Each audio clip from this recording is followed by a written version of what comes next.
All right. Well, you guys, welcome to Westminster. I spent some time. Do you need this? Oh, no, I have. Okay. Well, you probably won't need it at all. That's true. But I don't even feel better a little bit. hi, I'm Carolyn. I'm Natasha. Natasha, nice to meet you. Welcome.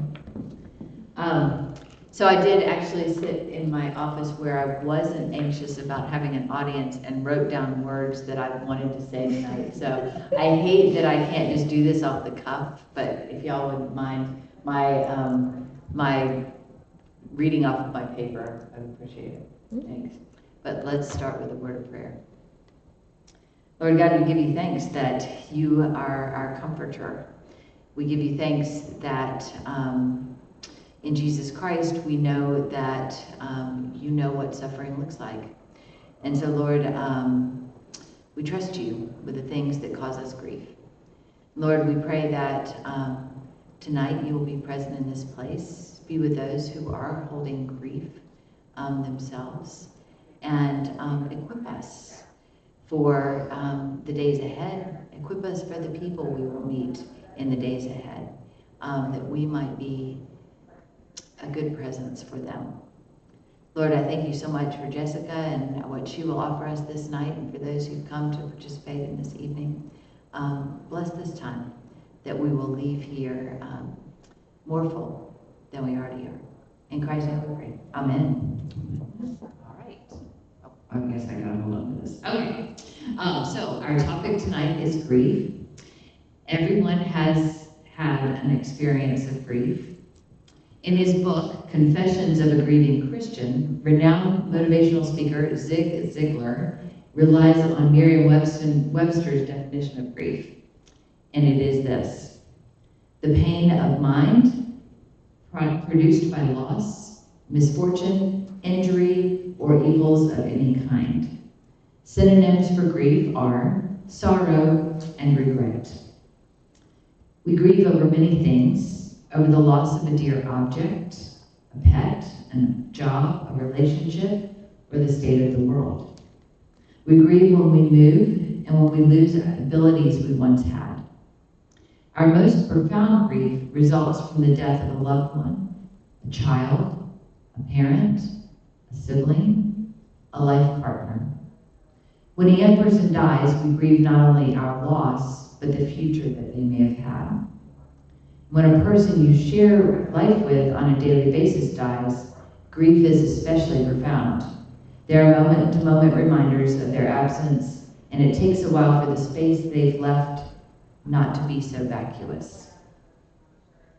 Tonight, I've invited my friend and yours, Jessica Jacobs, Director of Behavioral Health Centers, to be my partner in talking with you about grief.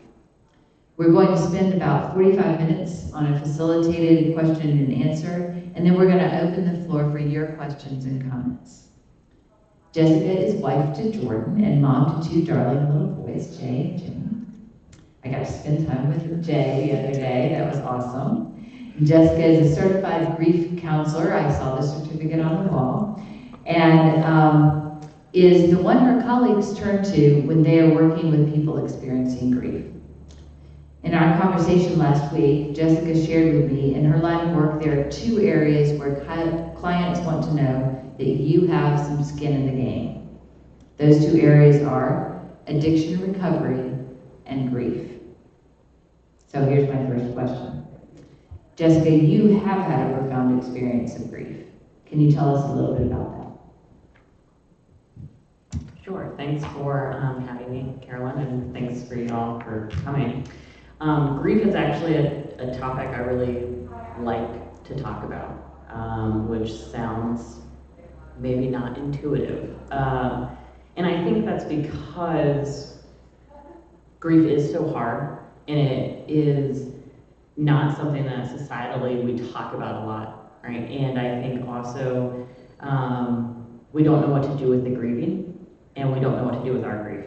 And so it feels really isolating, I think. And so I am a therapist, right? Because those who can't do teach, right? So I will process all of your emotions and I will just put mine down here, right? And so when I started working in primary care, I received so many referrals for grief, right? And so I was used to working with trauma, and I was used to working with anxiety, and I was used to working with addiction and with depression, and even with serious mental illness, but not necessarily with grief. And so I remember walking into some exam rooms and thinking to myself, like, what do I do with you, right? Like, you have this person that you loved who now is no longer here, and I'm not equipped actually to help you with that. And so I was hired in 2019 in primary care, and I kept experiencing grief through my patients. And I thought, I can't keep walking into this room not knowing what's happening. And so I started to really dive into grief. I started to really, I printed out all these worksheets. I bought all sorts of books, and I started reading, and I I thought, I have a pretty good grip on grief, right? So like I said, that was in 2019. And in 2018, my mom had experienced a reoccurrence of cancer, and it had metastasized, it was in her spine. And so we had been through the first diagnosis, we had been through the first treatment, and then we had been through, fortunately, we had like 9 years of remission. And I remember I was in undergrad when she was originally diagnosed. And then I was in my graduate program when she had a reoccurrence. And so I thought, I'm never going back to school because it'll kill her, right? And so, here I am in this really stressful academic experience, and she has, like I said, this reoccurrence. And so I had read all these worksheets, and then my mom entered hospice care. And it became apparent that, the end was quickly and rapidly approaching. And I still was in this mindset of like, I'll just intellectualize this and keep going to work and keep doing all of these things. And then my mom passed. And my mom actually passed away when I was on maternity leave with my twins. And so when I came back to work, all of these folks came up to me and were like, Jess, how are the twins? How are your babies? And I remember thinking to myself, like, my mom's dead, right? But I thought, I don't know how to show you my grief, so I'm like, the boys are great, everything is great. Everything is great, right? And so that really was kind of the start of walking through this very profound grief, on the heels of it being really present in my work, right? And so, that's kind of the start. So you had some head knowledge, and maybe had, done all the work to prepare yourself for your own grief, but no. Right. Yeah. But I thought maybe. Right? Yeah. Wow. So then that experience of your grief has really helped you know that material in a way that we can't know until we've been through it. Correct. So from your own experience of grieving your mom, and I know we had a talk the other day about how that changes, grief changes. Can you talk about what grief feels like and how grief changes over time? So I think, the thing about loss and grief is, I'm sure, as I look around this room, everyone in here has experienced loss. And we may even have lost the same role in our lives, right? So some of us have lost our moms, right? Some of us have lost spouses. Some of us have lost children, right? But the truth is, there's no two griefs that are exactly alike, because the relationship is different, right? So even if, my brothers and I, we lost our mom, but it's not the same loss. Because they had a different relationship with your mom than you Right. did. Absolutely, Right. right? And so, if I'm candid, my grief was very angry, right?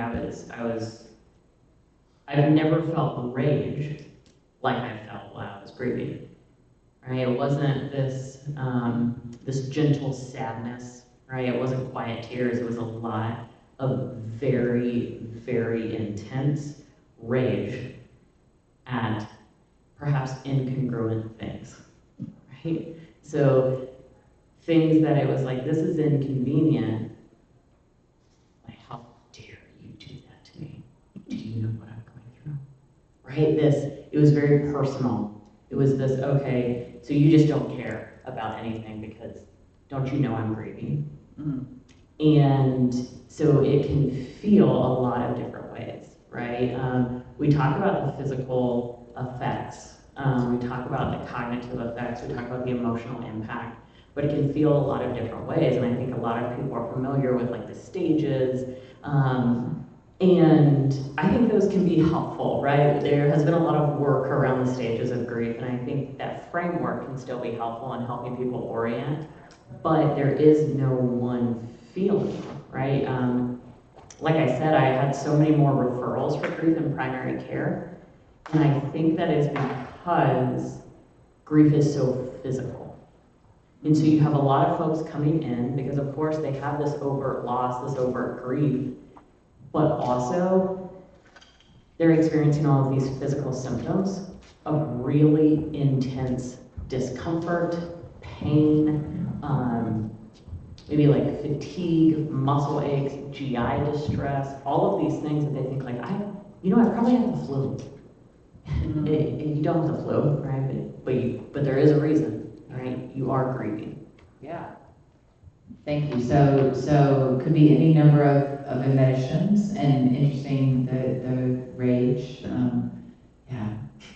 Yeah, it makes sense. Definitely makes sense.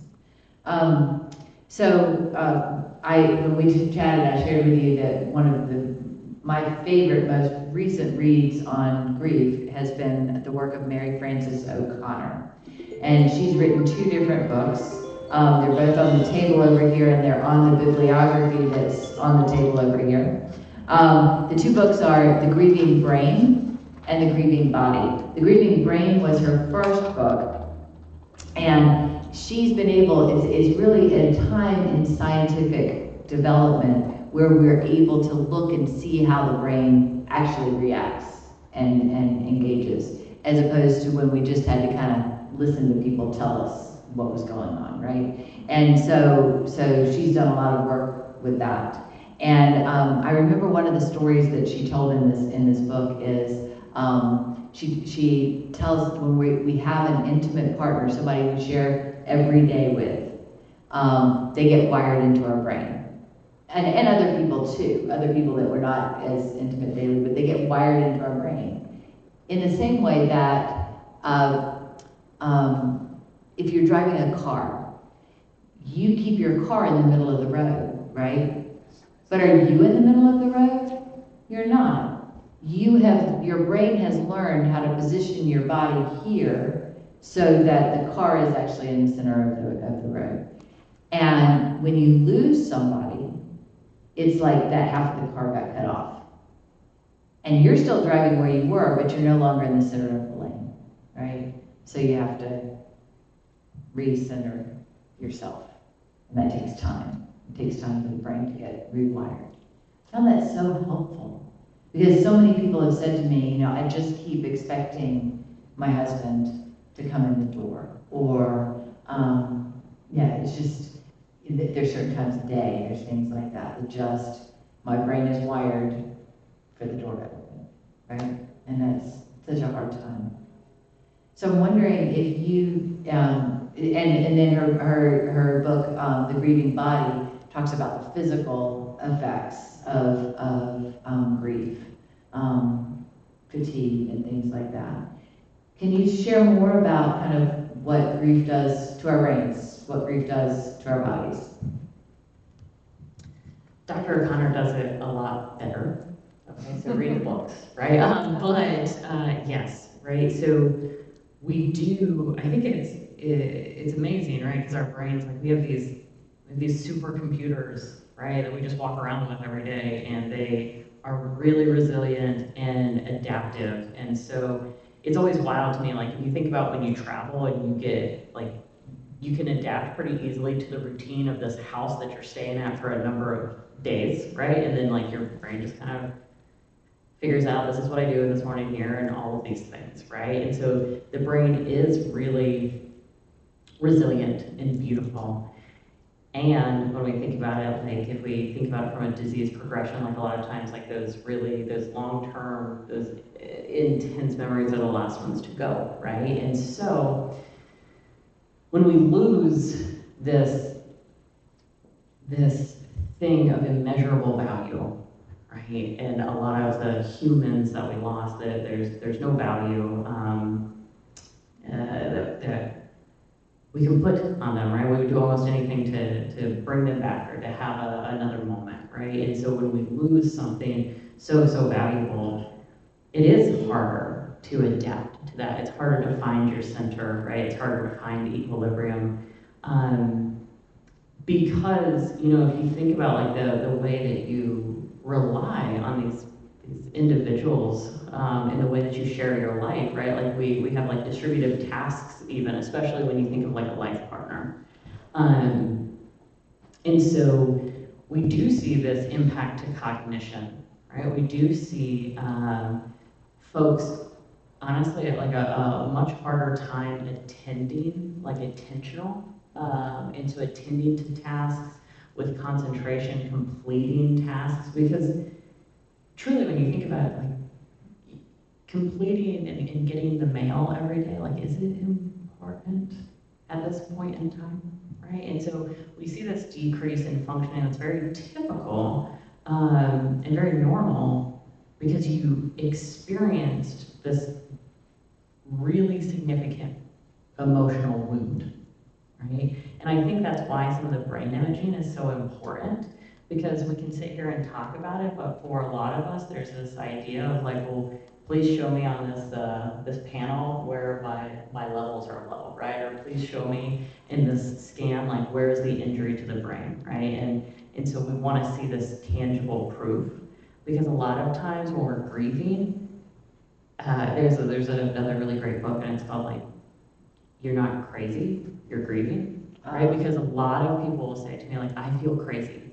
Like I feel, it's almost like derealization. It's like my life doesn't feel real anymore, right? Like these things that were really normal, these things that were the way that I did them, it's almost like it doesn't matter, it doesn't compute. And so there is this really significant disconnect between doing the things like you can intellectually know, but that idea of like, why would I care enough to keep going, actually?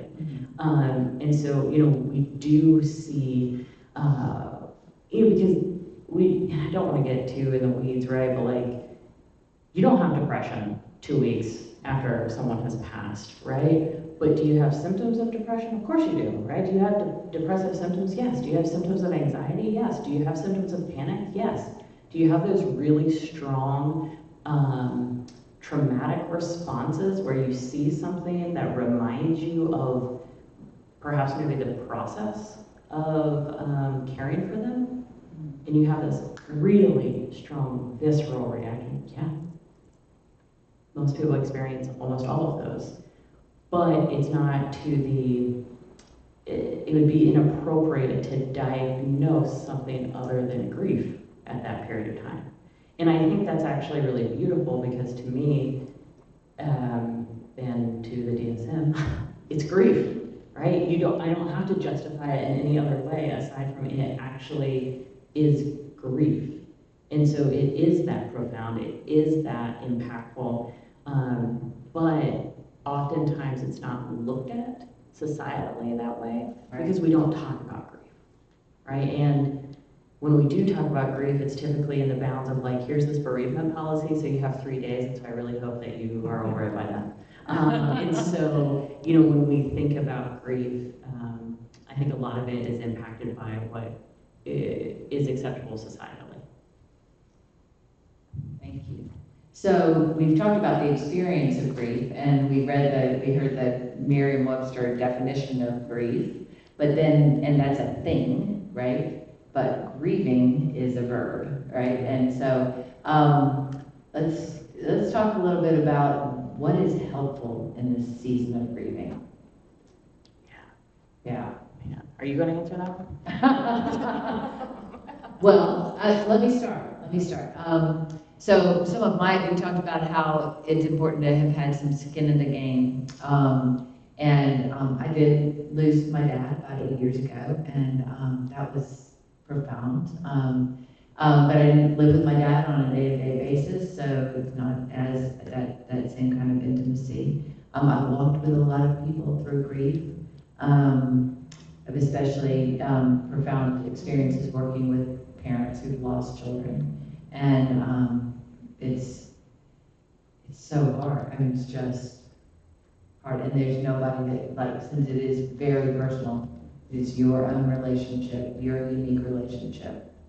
Nobody can say this is how to go through it, right?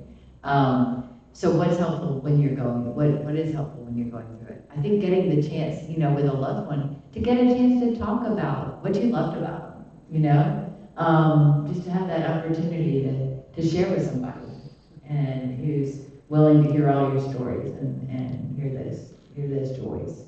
I think that's really helpful. Knowing, giving yourself the grace to not put on the clothes.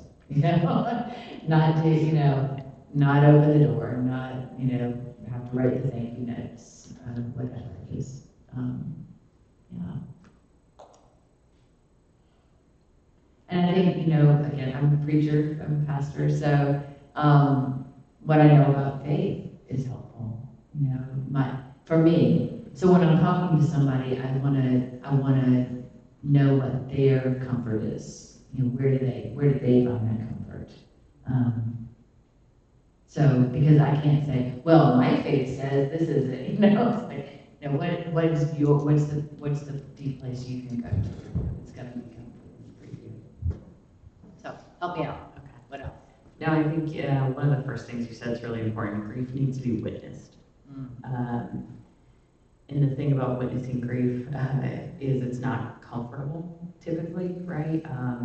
Because you're witnessing this person's anguish, and it's hard not to flinch in the face of that, right? And so one of the things about grief is it's so unbelievably beneficial when you can allow someone else to witness it.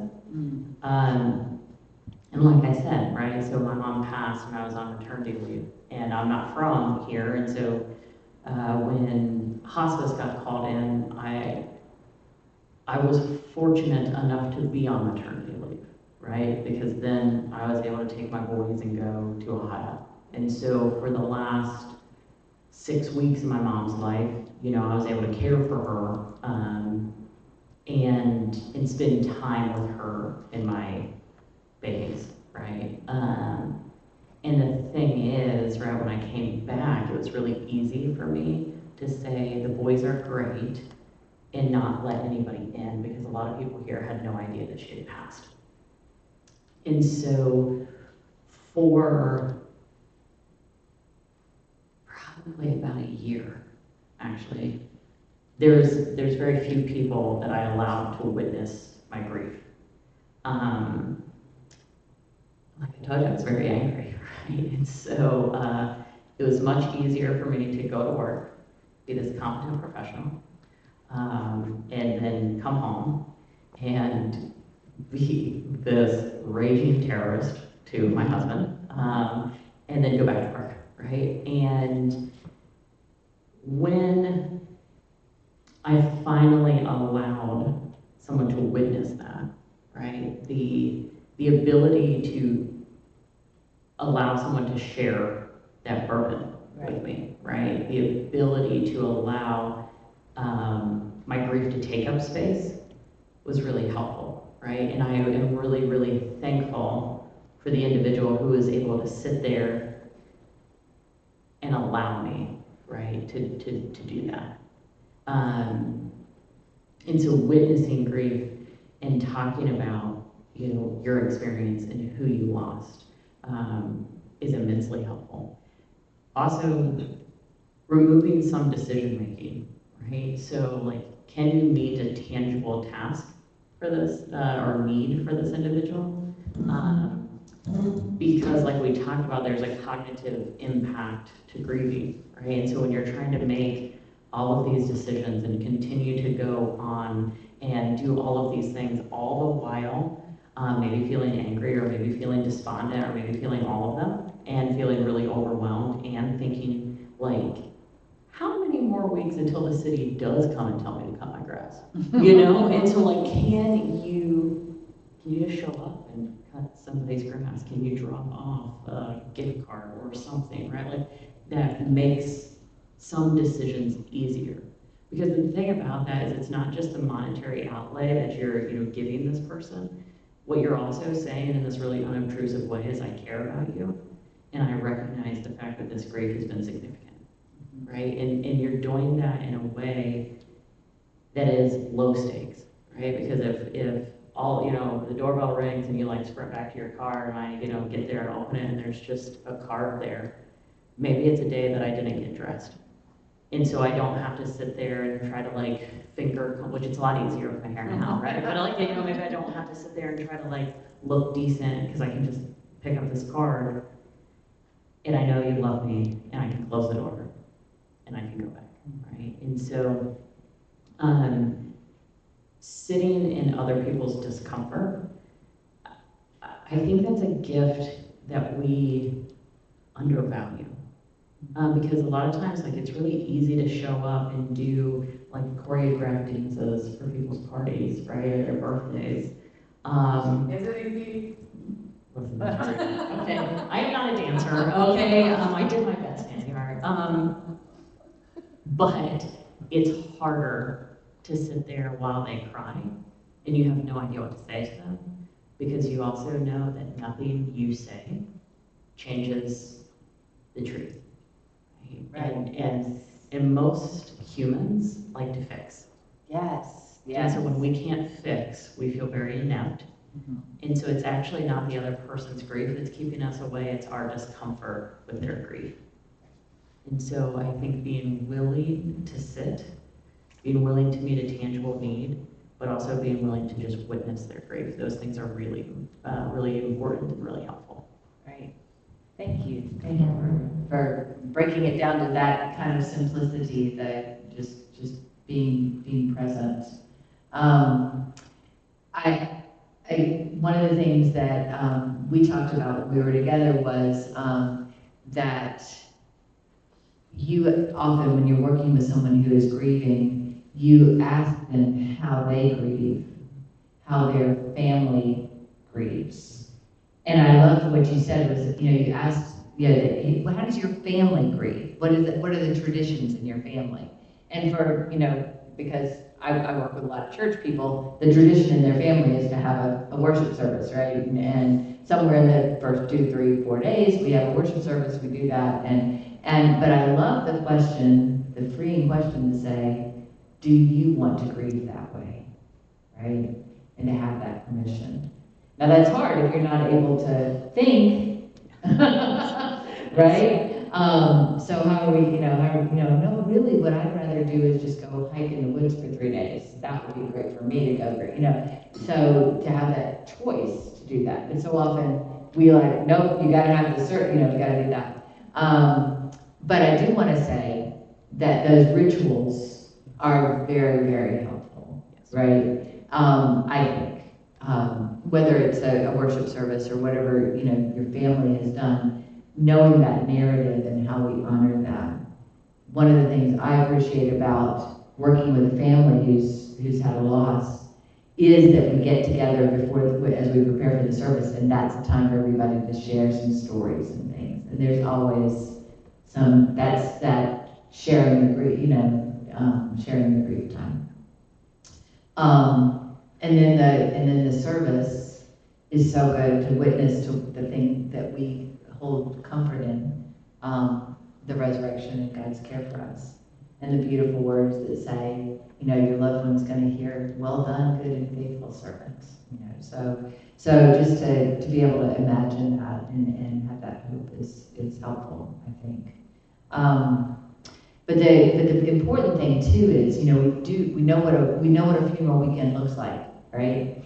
But many of us forget that we need to go back and check in 2, 3 days, weeks, months, years later. And then those anniversaries are really important and to remember, to know, to mark your calendar, as I try to do. When I know somebody's had a loss, I mark my calendar and I make it a perpetual calendar note. So every year, 3 days ahead of somebody's loss, I'm reminded of that. So I do the can try same to thing. remember. Yeah. There's So- a lot of death Mhm. anniversaries in my calendar, yes. Yeah. So you actually said something about that, about a friend that you knew had experienced a loss and how to check in on them. Mhm. Tell me about that. Oh, sure. Tell us about it. And a friend that very unexpectedly lost her toddler, right? And so it was just a devastating shock to all of us, right? And so I won't pretend to know that grief, right? But one of the things one of the things that I did with this individual, right, is I reached out and I just said, hey, I'm thinking about you, and I used her son's name, right? I said, I'm thinking about you two today, and I love you both, right? And so there was no demand, no expectation of a response. It was simply, you are not forgotten. He is not forgotten. And this day is not forgotten, period, right? Because I think one of the fears we have is this person was so monumentous to us, right? And we love them so deeply, and so it is already unbearable that they're not here. Well, what if they're forgotten, right?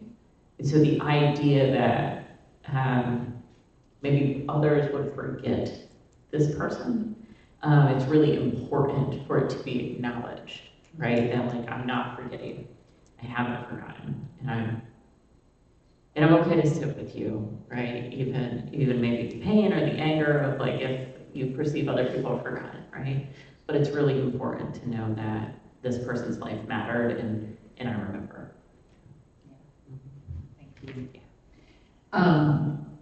Some losses are sudden and unexpected, but some losses are anticipated. Can you tell us some things that are helpful as you are anticipating a loss that you can provide some comfort during the loss and afterwards? So this also kind of ties into cultural competency, because the cultural competency of that family's culture is actually really important. How does that family talk about death? How does the person who's dying acknowledge or not? What state are they in? What does the lead up to their eventual passing and even the death practices that family observes? It can be really helpful to talk about what do we want this day to look like, right? And it all depends, again, the culture of that family of how that's handled. So sometimes that's handled independent of the individual who is dying, right? Maybe they've made their wishes known in advance, and so those active conversations happen in a smaller group. Sometimes the family culture is that we're going to have this conversation as a group.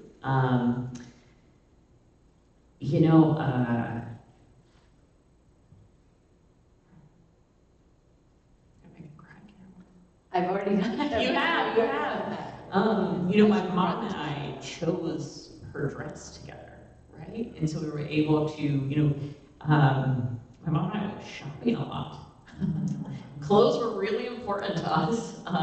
And so I let her know, like, listen, you're gonna be the best looking deadline anybody's ever seen, okay? My family is pretty morbid, right? We joke, we laugh, we have a lot of candid conversations, right? So it was really important for us, and for my mom and I, that she showed up in death how she showed up in life, okay? And so she had this vibrant red dress on and she wore pearls. And she looked beautiful. You know, that was one of the last things I was able to do for her. And I took that responsibility very seriously. It was an honor to do these things for and with my mom. And they're hard to talk about, right? Because I wish I could sit up here and I wish desperately I could tell you that I've learned about grief through books. That I've watched seminars and I've sat with the grieving and that's how I know it, right? But I know the slice of pain, right? When you know that life will never be the same. And I think that those are the things that when you're sitting in a circle with your family, that's why they weigh so heavy, because, you know, in some of these death practices, we do have one shot. And so it feels really weighty, because it is, right? Death practices are so important because it's how we honor our loved ones. It's how we honor our family. But the thing about grieving is I think sometimes we think, okay, it's what happens immediately, right? But the truth is, when I ask that about how do you want to grieve, you know, I ask that whether I'm talking to somebody who has lost someone in the last 2 weeks or I'm talking to somebody who we're talking about grief 20 years later. Because, are y'all familiar with David Kessler?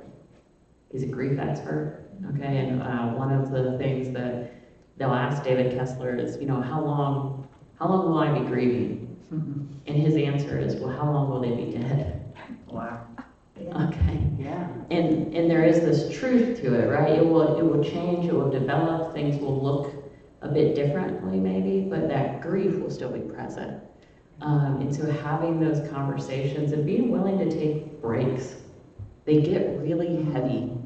And so I think a lot of times in these weighty moments, there's actually very few decisions where it's like, this has to be answered right now, right? And so we can say, okay, we figured out maybe the timing and that we want 4 songs, and we figured out 3 of them, but we're gonna circle back around to the 4th one, right? And so again, a lot of it is extending grace. But I mean, we'll talk about some of the resources, right? Some of those resources are really helpful in planning what that conversation might look like. So during our end-of-life seminar, we have talked about doing some of that pre-planning and how helpful that is. Because as you said, when we're grieving, if we have to go to the funeral home and make a decision about things, that's hard to do. But if we have gone ahead of time, or our parents have gone ahead of time and done that, then we don't have to do that. If we have a file, and that's one of the things that I have offered here at church, is just a piece of paper that says, these are my favorite hymns, you know, because maybe your kids don't know that, or, you know, these are my scriptures that I want. So those sorts of things that can prepare, you can prepare for your loved one ahead of time, I think can be really helpful. And I appreciate what you said about breaks. You know, sometimes we think that humor is not allowed, and and sometimes we need that humor break, right? We need that laughter and to have permission for that. Well, I think allow the person to be in death who they were in life, right? And so we don't want it to only be, okay, you can only, I'm trying to choose my words. Yes, allow them to fully be who they are as much as they can be, right? And so if this person, you know, like my mom was really ornery, okay? And so if I would have been like, no, ma'am, you just lay there quietly and be sad. That's not, that's not who she was. That's not who she is, right? That's not who I grew up with. And so, allowing the moment to be, right? Because I think we kind of have an idea of maybe what this process will look like, but allowing for the intangibles is really important. Yes. So one of the things Dr. Todd and I have shared before, and shared in our conversations with one another, is some of the things that are helpful to have said to your loved one. And I love that your mom involved you in doing something that you then, even now, can say, I was able to do, and we want to. So we talked a little bit, you and I, about hope. What does hope look like? So when we know that continued life is not going to be the hope we're going to get, what other hopes can we have? It doesn't mean hope has died. It means I can hope to see what this day looks like. I can hope that you'll be here, those sorts of things. But the things that that really are helpful to have said, right, with your loved one is, I love you. Yeah. Thank you. Thank you. The things we're thankful for. I'm sorry. Right? And I forgive you. So that you don't have regret. I mean, there's going to be regret. But whatever we can do to keep that, to not have that regret. So often I would say to somebody who's anticipating a loss, have you said everything you need to say? Go ahead and do that. Is that good? Am I doing good? Yeah, I would add Good. just one. I would add actually this, I will be okay, right? I'm not okay right now. I'm going to be present with you, right? Like I miss you, I'm sad, I will miss you, but I will be okay. Because that speaks to that hope, right? And I think sometimes individuals are looking for that, right? There's this fear of like, of all the things they'll miss, actually, right? Of all of the events, the members of the family that may or may not be added and different things in this, you have raised me well. I'll be okay. Because you won't totally feel it in the moment, right? But I think a lot of times that is where our faith comes in of like, this loss will never zero out, right? It will never be like before, but I will learn to live robustly again. I have two more questions for you, but first a statement. When Jessica was crying, I went and got some napkins, in case you need them. But one of the things in that one day I had on grief and some that they talked to us about is that we are so very often too eager to offer the tissue, to do the hug where I don't have to look at you crying, right? And you just taught us tonight that, yeah, sit in the discomfort, allow it to be there and not say, oh, wipe your eyes, honey. So yeah, just to let that be. So they're here if you need them, but you're gonna have to go for them. Okay. All right, fair. Yeah. All right, good. So, my next question is, you told us some things that are helpful, and when we talked the other day, we talked about some things that are not helpful. Yes. And in fact, you told me a story. I don't know if you want to share that here or just talk in generalities, but yeah. I think we all know certain things that are not helpful, but also that is individual as well, okay? So when I was with my family, we did a viewing in the afternoon and the evening, and then we had a church service, and so there was a viewing for about an hour before the church service, and then there was the church service, and then a graveside and a funeral, a burial. It's a lot of services. Yeah. Let me tell you, she was a popular woman. Okay. And so, you know, I'm standing. It became like so my maiden name is Harkins, and so it became a Harkins gauntlet, actually, right? People come in, I was out about probably maybe 10 feet from the casket, okay? And so I was the first family member that folks encountered, all right? So I greeted everyone as they came in, and my dad was seated beside my mom, which was very fitting. And then my oldest brother and my middle brother were like bouncers at the end. Okay. You've been here long enough, move on. No, I'm just kidding. But, so, you know, here I am, and this individual comes up to me, and they said, you know, Jess, I think that God gave you twins, so you just couldn't grieve as deeply. Yes, exactly. Thank you, right? And the thing She wants is, you to repeat it. is that God gave me twins, so that way I couldn't grieve as deeply. And I remember like looking at this individual who I love and thinking, that's very stupid. But intent is important to me. This person's intent was not to invalidate my grief, okay? This person's intent was to acknowledge, like, well, but there are these beautiful children you have, so maybe it just won't be as soul-crushing as a time because you have to care for these other things, right? You know, it was not the super comforting statement that I think this person intended, all right? But the truth is, when did you learn what to say to the grieving? Did you guys have a class on it? Because I didn't, right?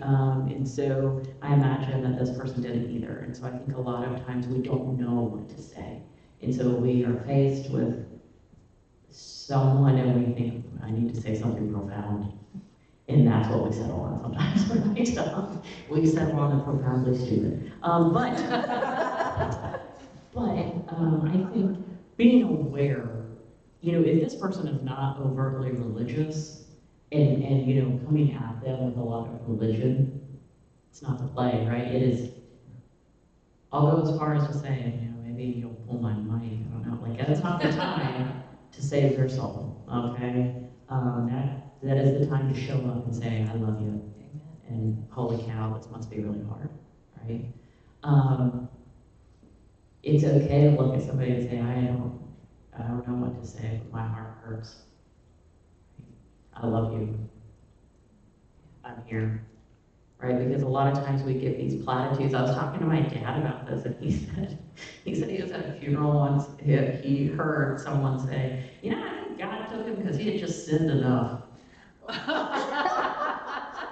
And I was like, holy moly. And so, right, people say a lot of things. I think, honestly, calming your heart before you go into the space of the grieving will save a lot of heartache. All right? You know, we all have some memories of what folks say, but, you know, people have said a lot of things to me in the last 5 years. I don't remember all of them. Right? You know, and so, because I do want to ease some of the anxiety, because I think anxiety is what keeps a lot of people from supporting the grieving. I won't say the right thing. I would argue it's way more important to not say the wrong thing than to say the right thing, right? Take some of that pressure off of yourself, because it's pretty hard to go wrong with, I care about you, and my heart hurts with you, you know, or something to that extent. You know the grieving in your life better than I do, right? And so, yeah, I would caution over with overt platitudes. They typically don't go so well. Thank you. Yeah, you're Thank you. I have like 5 other questions, I realize, but we are out of time. Oh, you did, yeah. You did, I don't know which one of these to do. So I'm gonna actually do the last one, and then you can decide which one to do. And the last one is a question I learned from someone who interviewed me once. And the question was, is there a question you wish I had asked you?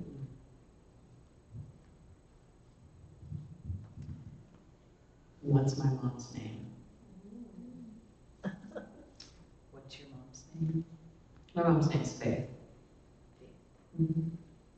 I think a lot of times, we're like, oh, you're lost, or you're right, and so we don't go into the fact that, like, faith was so important to me, right? Faith was such a big part of my life, right? My mom, she embodied her name, right? She was very aptly named. She was a powerful woman of God. She was a force in her community. She was an exquisite mother, a loving wife, and a favorite story of mine is, so again, my boys were very, very young, right? We're talking weeks old. And so we laid Jay by my mom, right? And she's cupping, him in her arm. And she leans down and she said, "You're my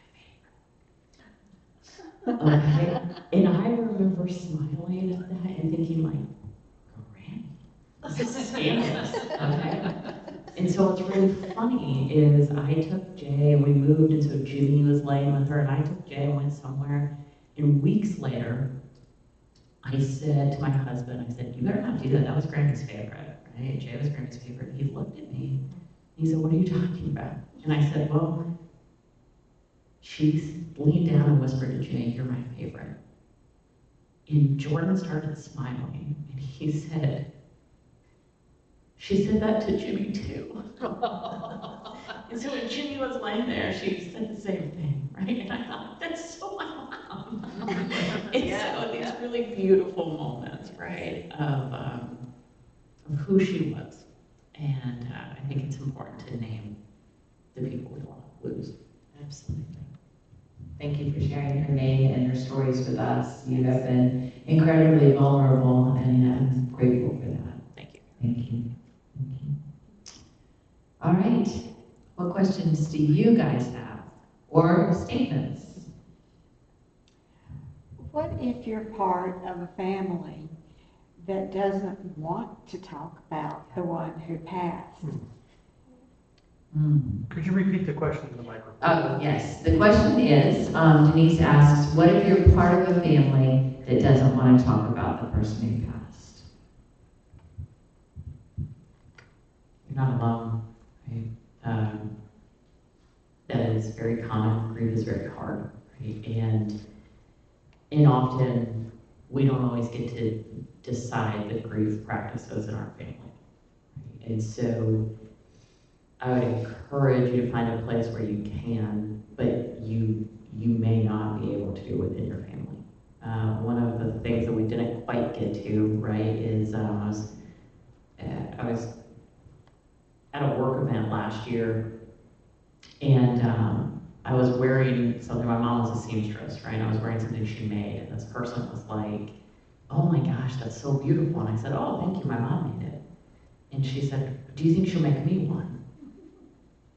And I said, I'll have to ask her. Because you can't, not everyone is trustworthy with your grief, right? Not everyone responds well to it. And so I actually can choose who I allow into my grief and who I share my grief with. And if our family aren't those individuals, I hope, and it's easier to say, like, oh, go find someone who's supportive. It's hard, right? And so sometimes the people who are supportive with our grief are professionals, because not all families are supportive of talking about grief, right? Sometimes it's the idea of, like, chin up, or we're all over that. Sometimes it's the idea of, like, we're just not, like, that is not the culture here, we're not going to talk about that. And sometimes it's less overt, but it's less rule-based, right? But it's really painful for everybody. And so maybe you're not handling it well, and so it's hard to talk about. Thank you. What other questions or statements? Bill? I'll get on the mic directly, so you'll have to repeat. If you want to be in the video. It will only go so far. So I have a question on a term for a certain feeling of grief. And I'll share something personal that Carolyn is part of in mine. I lost my brother 1996, my kid brother. He was only 19, freak accident. Nobody's fault, just happened, right?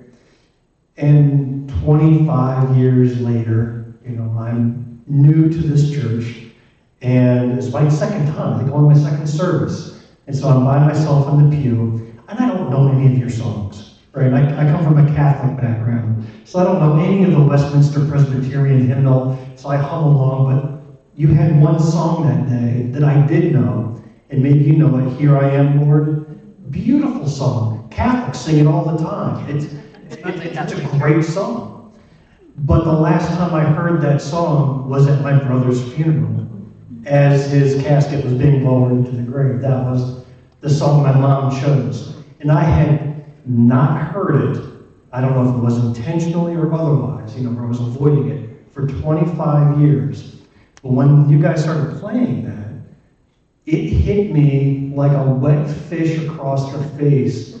And I'm standing there in the pew alone, bawling my eyes out, snot coming out of my nose, just out of the blue. Didn't see it coming. And Pastor handled it perfectly. She saw it. She was the only one that could see it, because she was facing in my direction. And she just quietly reached under the pulpit, grabbed a box of tissues, kind of walked backwards, and just laid it at the end of the pew. And that was it. And that was all I needed. And it was she didn't even ask me about it afterwards. And it was great to acknowledge it. So the question is, what's that called when you were hit with grief decades after the fact from a trigger you did not expect? There has to be a term for it. And I'm sure it's absolutely normal too, is what I'm hoping to hear you say.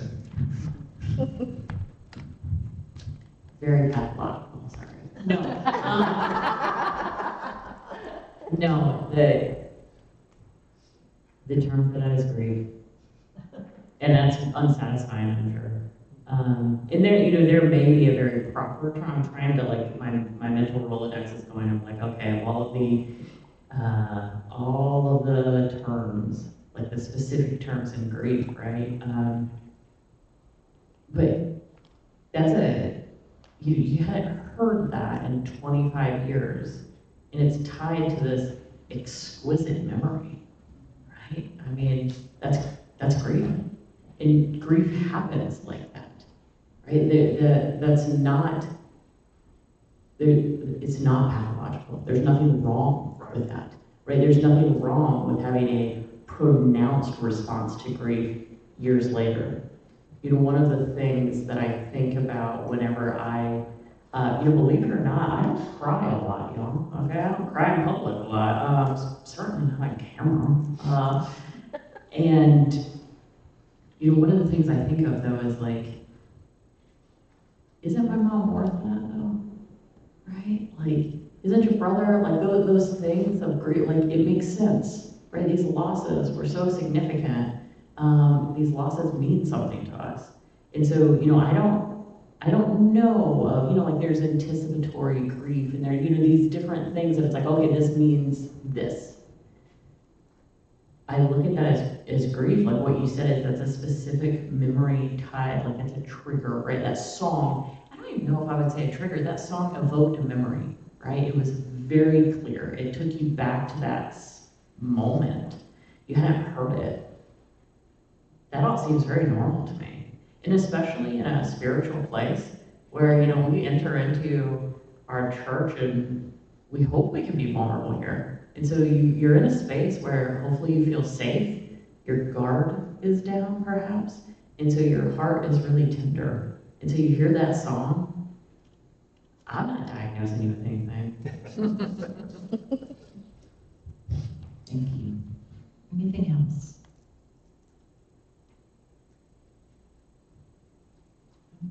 Yeah. But, I was just really really struck with, your observations about, what to say to somebody who's grieving. And, I've been a pastor, family doctor, hospice physician, and retired. Seminary, medical school, residency experience, I agree wholeheartedly with you that, it's just, there's no magic formula. In fact, when the residents came by, I had a blank notebook, and I said, this contains all the things you say to comfort people.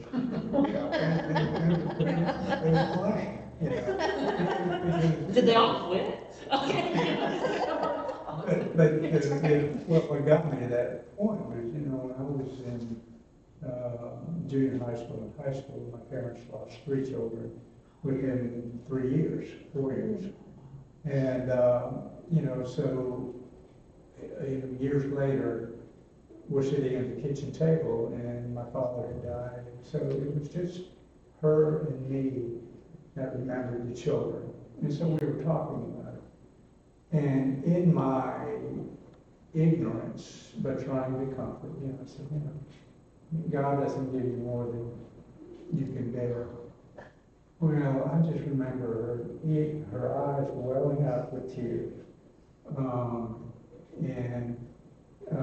So when I said, God doesn't give you more than you can bear, she said, but he came damn close. and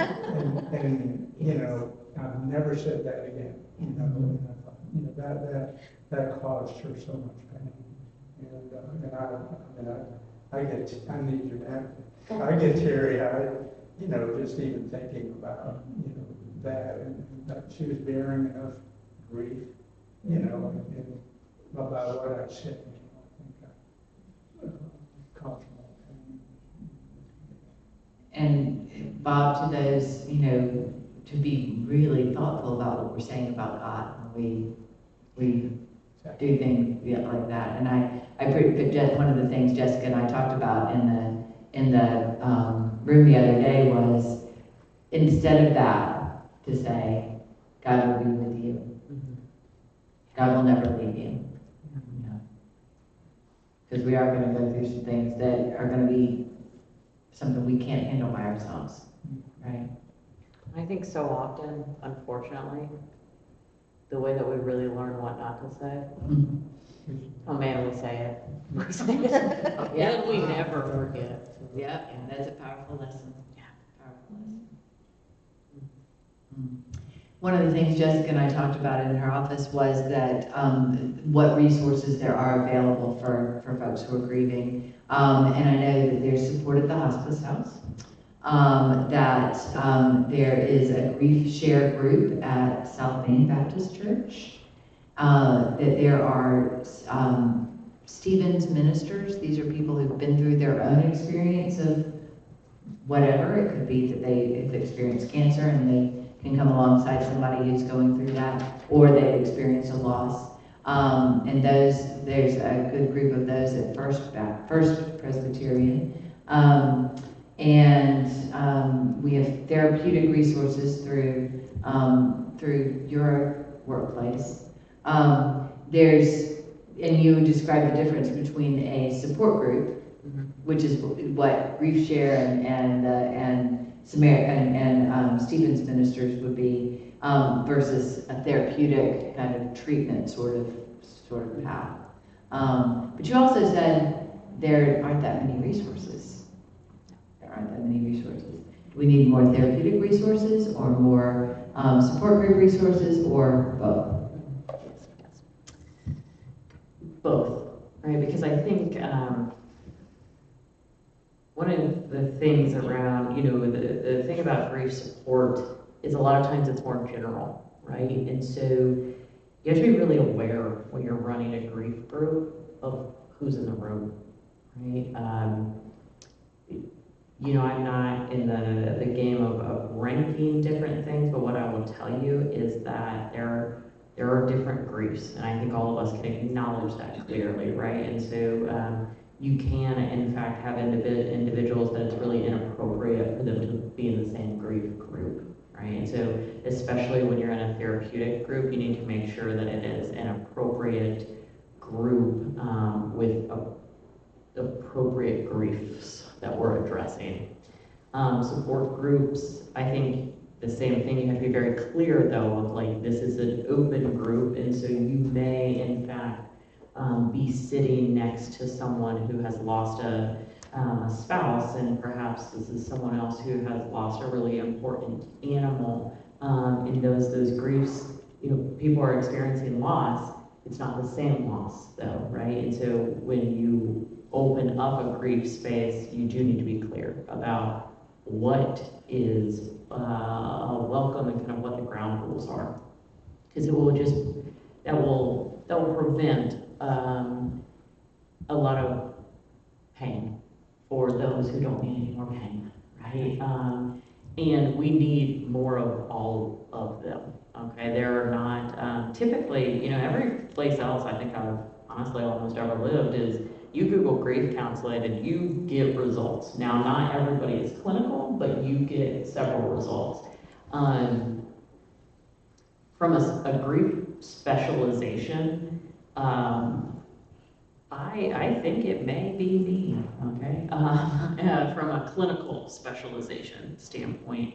Now, again, as clinicians, we're generally trained, right? And so it's not that grief will be totally foreign to a clinical counselor or therapist, but it is a specialization that most of the time, like you have to, not all graduate programs are robust when it comes to grief. You do have to seek out additional specialization. And so we don't have, bless you, Thank you. a lot of those resources in our area.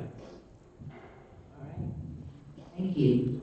Well, I think we're going to close on that. We have put a few books, and there's a bibliography of books that were on our shelf. And for those of you who are great editors, please, on your bibliography at the very top where it says the presenters, books from the presenters library, move the apostrophe to the end of this word. I noticed that after I'd already made copies. I was like, I'm not going to waste the paper. No. So y'all just move that apostrophe for me to the right place. Thank you so much for sharing this. And I told everybody I knew that if they were here, they would not be sorry. They would leave having been better equipped. So thank you, Jessica, for coming to be with us.